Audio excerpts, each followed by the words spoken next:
Book 23, the Odyssey. Penelope eventually recognizes her husband. Early in the morning, Odysseus, Telemachus, Eumelus, and Philiotis leave the town. Euryclea now went upstairs, laughing to tell her mistress that her dear husband had come home. Her aged knees became young again, and her feet were nimble for joy, as she went up to her mistress and bent over her head to speak to her. "Wake up, Penelope, my dear child," she exclaimed, "and see with your own eyes something that you have been wanting this long time past. Odysseus has at last indeed come home again, and has killed the suitors who were giving so much trouble in his house, eating up his estate and ill-treating his son." "My good nurse," answered Penelope, "you must be mad. The gods sometimes send some very sensible people out of their minds, and make foolish people become sensible. This is what they must have been doing to you, for you always used to be a reasonable person. Why should you thus mock me when I have trouble enough already, talking such nonsense and waking me up out of a sweet sleep that had taken possession of my eyes and closed them? I have never slept so soundly from the day my poor husband went to that city with the ill-omened name. Go back again into that woman's room. If it had been anyone else who had woke me up to bring me such absurd news, I should have sent her away with a severe scolding, as it is your age shall protect you." "My dear child," answered Euryclea, "I am not mocking you. It is quite true, as I tell you, that Odysseus is come home again. He was the stranger whom they all kept on treating so badly in the cloister. Telemachus knew all the time that he was come back, but kept his father's secret that he might have his revenge on all these wicked people."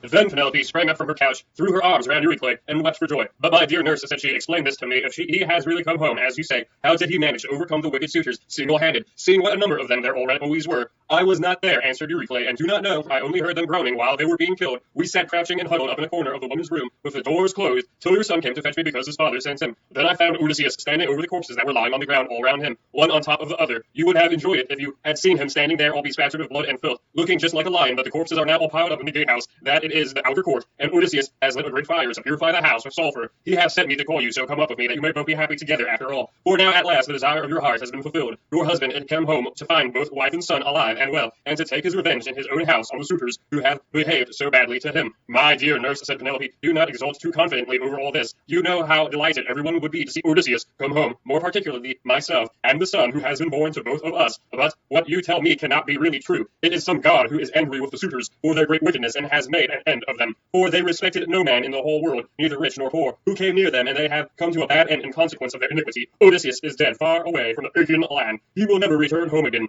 Then nurse Euryclea said, "My child, what are you talking about? But you are all hard of belief, and have made up your mind that your husband is never coming, although he is in the house by his own fireside at his very moment. Besides, I can give you another proof. When I was washing him, I perceived the scar which the wild boar gave him, and I wanted to tell you about it, but in his wisdom he would not let me, and clapped his hands over my mouth. So come with me, and I will make this bargain with you. If I am deceiving you, you may have me killed by the most cruel death you can think of." "My dear nurse," said Penelope, "however wise you may be, you can hardly fathom the counsels of the gods. Nevertheless, we will go in search of my son, that I may see the corpses of the suitors and man who has killed them." On this she came down from her upper room, and while doing so she considered whether she should keep at a distance from her husband and question him, or whether she should at once go up to him and embrace him. When, however, she had crossed the stone floor of the cloister, she sat down opposite Odysseus by the fire, against the wall at the right angles to that by which she had entered, while Odysseus sat near one of the bearing posts, looking upon the ground and waiting to see what his great wife would say to him. When she saw him, for a long time she sat silent as one lost in amazement. At one moment she let him fall in the face, but then again directly she was misled by his shabby clothes and failed to recognize him until Telemachus began to reproach her and said, "Mother, but you are so hard that I cannot call you by such a name. Why do you keep away from my father in this way? Why do you not sit by his side and begin talking to him and asking him questions? No other woman could bear to keep away from her husband when he had come back to her after 20 years of absence, and after having gone through so much, but your heart always was as hard as stone." Penelope answered, "My son, I am so lost in astonishment that I can find no words in which to either ask questions or to answer them. I cannot even look him straight in the face. Still, if he really is Odysseus come back to his own home again, we shall get to understand one another better by and by, for there are tokens with which we two are alone acquainted, and which are hidden from all others." Odysseus smiled at this and said to Telemachus, "When your mother put me to any proof she likes, she will make up her mind about it presently. She rejects me for the moment and believes me to be somebody else, because I am covered with dirt and have such bad clothes on. Let us, however, consider what we had better do next. When one man has killed another, even though he was not one who would leave my friends to take up his quarrel, the man who has killed him must still say goodbye to his friends, and fly the country, whereas we have been killing the stay of the whole town, and all the pick youth of Ithaca. I would have you consider this matter. Look to it yourself, father," answered Telemachus, "for they say you are the wisest counselor in the world, and there is no other mortal man who can compare with you. We will follow you with right goodwill, nor shall you find us fail you in so far as our strength holds out. I will say what I think will be best," answered Odysseus. "First wash and put your shirt on. Tell the maids also to go to their own room and dress Phoebus, that shall then strike up a dance tune on his lyre, so that if people outside here or any of the neighbors or someone going along the street happens to notice it, they may think there is a wedding in my house, and the rumors about the death of the suitors will get about in the town before can escape to the woods upon my own land. Once there we will settle which of the courses heaven vouchsafes us shall seem wisest." Thus did he speak, and they did even as he had said. First they washed and put their shirts on, while the woman got ready. Then Phoebus took his lyre and set them all longing for sweet song and stately dance. The house re-echoed with the sound of men and women dancing, and the people outside said, "I suppose the queen has been getting married at last. She ought to be ashamed of herself for not continuing to protect her husband's property until he comes son. This was what they said, but they did not know what had been happening. The upper servant, Eurynome, washed and anointed Odysseus in his own house, and gave him a shirt and a cloak, while Athena made him look taller and stronger than before. She also made the hair grow thick on the top of his head, and flow down in curls like a hyacinth blossom.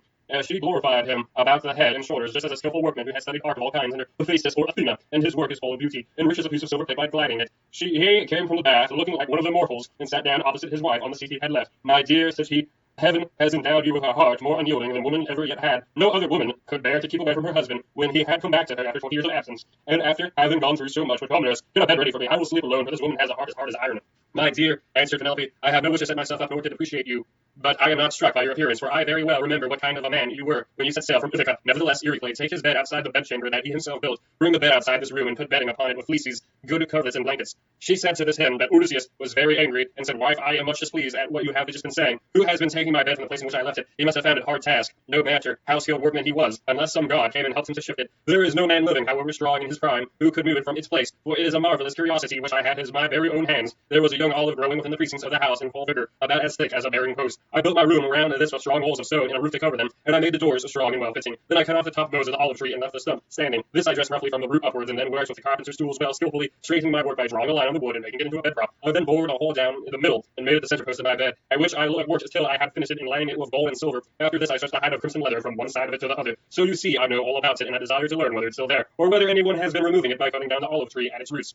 When she heard this reproofs Odysseus now gave her, she verily broke down, and she flew sweeping to the side, flung her arms about his neck, and kissed him. Do not be angry with me, Odysseus, she cried, you who are the wisest of mankind. We have suffered, both of us. Heaven has denied us the happiness of spending our youth and growing old together. Do not be aggrieved or take it amiss that I did not embrace you thus as soon as I saw you. I have been shuddering all the time through fear that someone might come here and deceive me with a lying story, for there are many very wicked people going about. Zeus's daughter Helen would never have yielded herself to a man from a foreign country if she had known that the sons of the Uthians would come after her and bring her back. Heaven put it in her heart to do wrong, and she gave no thought to that sin, which has been the source of all our sorrows. Now, however, that you have convinced me by showing that you know all about our bed, which no human being has ever seen, but you and I, and a single maidservant, the daughter of Actor, who has given me by my father on my marriage, and who keeps the doors of our room, hard of belief though I have been, I can mistrust no longer. Then Odysseus in his turn melted and went as he clasped his dear and faithful wife to his bosom. As the sight of land is welcome to men who are swimming towards the shore, when Poseidon has wrecked their ship with the fury of the winds and waves, a few alone reach the land, and these covered with brine are thankful when they find themselves on firm ground and out of danger. Even so was her husband welcome to her as she looked upon him, and she could not tear her two fair arms from about his neck. Indeed, they would have gone on indulging their sorrow till rosy-fingered morn appeared, had not Athena determined otherwise and held night back into the west, while she could not suffer dawn to leave Oceanus, nor to yoke the two steeds Lampus and Raytheon that bear her onward to break a day upon mankind. At last, however, Odysseus said, Wife, we have not reached the end of our troubles. I have unknown amounts of toil still to undergo. It is long and difficult, but I must go through it. Before thus the shade of Tiresias prophesied concerning me on the day when I went down into Hades to ask about my return and at my companions. But now let us go to bed, that we may lie down and enjoy the blessed boon of sleep. You shall go to bed as soon as you please, replied Penelope. Now that the gods have sent you home to your own good house and to your country, but as heaven has put it in your mind to speak of it, tell me about the task that lies before you. I shall have to hear about it later, so it is better that I should be told at once. My dear, answered Odysseus, why should you press me to tell you? Still, I will not conceal it from you, though you will not like it. I do not like it myself, for Tiresias made me travel far and wide, carrying an oar, till I come to a country where the people have never heard of the sea, do not even mix salt with their food. They know nothing about ships nor oars, that the wings of a ship have given me the certain token, which I will not hide from you. He said that a wayfarer should meet me and ask me whether it was a winnowing shovel that I had on my shoulder. On this I was to fix my oar in the ground and sacrifice a ram of all or to Poseidon.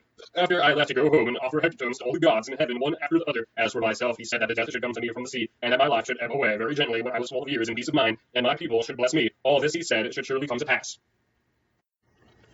And Penelope said, if the gods are going to vouchsafe you a happier time in your old age, you may hope then to have some respite from misfortune. Thus did they converse. Meanwhile, Eurynome and the nurse took torches and made the bed ready with soft coverlets. As they had laid them, the nurse went back into the house to go to her rest, leaving the bedchamber woman Eurynome to show Odysseus and Penelope to bed by torchlight. When she had conducted them to their room, she went back, and they then came joyfully to the rites of their own bed. Telemachus, Philioteus, and Swineherd now left off dancing, and made the woman leave off also. They then laid themselves down to sleep in the cloisters. When Odysseus and Penelope had their fill of love, they fell talking with one another. She told him how much she had had to bear in seeing the house filled with a crowd of wicked suitors, who had killed so many sheep and oxen on her account, and had drunk so many casks of wine. Odysseus in his turn told her what he had suffered, and how much trouble he had laid himself given to other people. He told her everything, and she was so delighted to listen that she never went to sleep till he had ended his whole story. He began with his victory over the cocoons, and how he thence reached the fertile land of the lotus eaters. He told her all about the Cyclops, and how he had punished him for having so ruthlessly eaten his brave comrades. How he then went to Ilios, who received him hospitality and furthered him his way. But even so, he was not to reach home, for to his great grief a hurricane carried him out to sea again. How he went on to the Laestrygonian city Telepylos, where the people destroyed all his ships with their crews, save himself and his own ship only. Then he told of cunning Circe and her craft, and how he sailed to the chill house of Hades to consult the ghost of the famed prophet Tiresias, who he saw his old comrades in arms, and his mother who bore him and brought him up when he was a child. How he then heard the wondrous singing of the sirens, and went on to the wandering rocks and terrible Charybdis, and Tassilia, whom no man has ever yet passed in safety. How his men then ate the cattle of the sun god, and how Zeus therefore struck the ship with his thunderbolts, so that his men perished together, himself alone being left alive, and how at last he reached the Ogygian island, and the nymph Calypso, who kept him there in a cave and fed him, and wanted him to marry her, in which case she intended making him immortal, so that she never grow old, but she could not persuade him to let her do so, and how after much suffering had found his way to the Prussians, who had treated him as though he had been a god, and sent him back in the ships to his own country, after having given him gold, bronze, and raiment in great abundance. This was the last thing about which he told her, for here a deep sleep took hold upon him and eased the burden of his sorrows. Then Athena bethought her of another matter, when she deemed that Odysseus had both his wife and a repose. She did made gold enthroned dawn rise out of Oceanus, that she might shed light upon mankind. On this Odysseus rose from his comfortable bed and said to Penelope, Wife, we have both of us had our full share of troubles.